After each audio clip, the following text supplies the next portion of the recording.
What's going on, everyone? Welcome back to the channel. Make sure you stick around until the end of the video to find out how you can enter our weekly $300 giveaway. Today we're going to be transplanting young cannabis seedlings into a starter container and talking about a few simple things you can do to help them establish strong roots and healthy growth right from the beginning. If you've recently germinated or propagated young plants, this is one of the first important steps in the growing process. Getting this stage right can help make a huge difference later on. Before we start transplanting, let's talk about soil. You don't want heavy, compact soil because young roots can struggle to develop properly. Once your containers are filled, lightly press the soil down.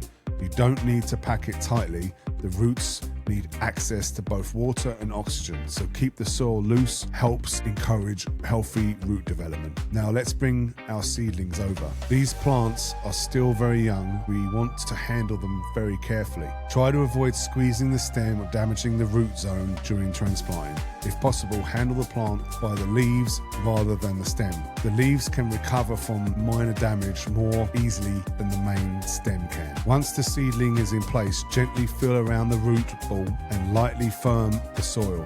You don't need to push hard, just enough to help support the plant while keeping plenty of air available for the roots. One question that comes up all the time is, should I use plant food or fertilizer at this stage? The answer is yes, but carefully. One of the most common mistakes beginners make is overfeeding their plants too early. If you decided to use any fertilizer, always follow manufacturer's instruction and consider starting at a lower strength than recommended for mature plants. Remember, young seedlings are sensitive.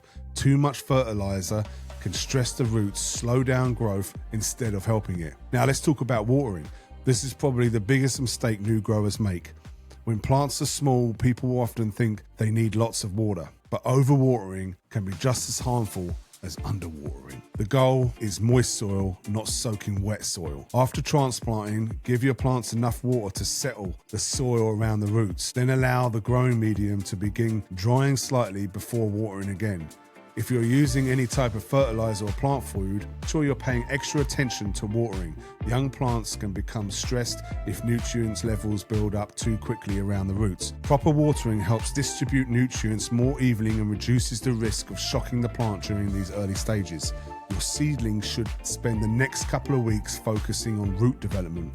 While you might not see explosive growth about the soil right away, a lot is happening underneath the surfaces. As the roots expand, the plant will become stronger, healthier, and ready for larger containers later on. And if you take care of them during these early stages, you'll get yourself up for much more successful grow later. Before we wrap up, I want to tell you guys about our weekly giveaway. Every single week, we're going to give away merchandise value at $300. The prize pack can contain hats, t-shirts, rolling trays, pucks, and a variety of other awesome merchandise. Entering this competition is simple. First, make sure you've subscribed to the channel, then give the video a like and a comment below and share the video. That's it. Every week we'll randomly select a winner from the community, so make sure you subscribe and keep participating in the videos. It's our way of saying thank you to you for supporting the channel and helping us grow this amazing community. If you found this video helpful, don't forget to like, subscribe, leave a comment below with any grow topics you'd like us to cover. Thanks for watching. See you in the next one.